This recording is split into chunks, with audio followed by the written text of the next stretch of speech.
এটা কত উচ্চ একটা বিল্ডিং শহরের ভিতরে। এটা কমসে কম 60-70 তলা হবে এই বিল্ডিংটা। এই এই আর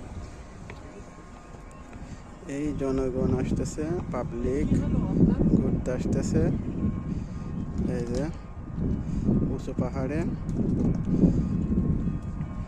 আর সেই যে আমার সাথে আসছে সাদা ভাই, এই যে সাদা ভাই ওখানে অপেক্ষা করতেছে, আমি ভিডিও বানাচ্ছি।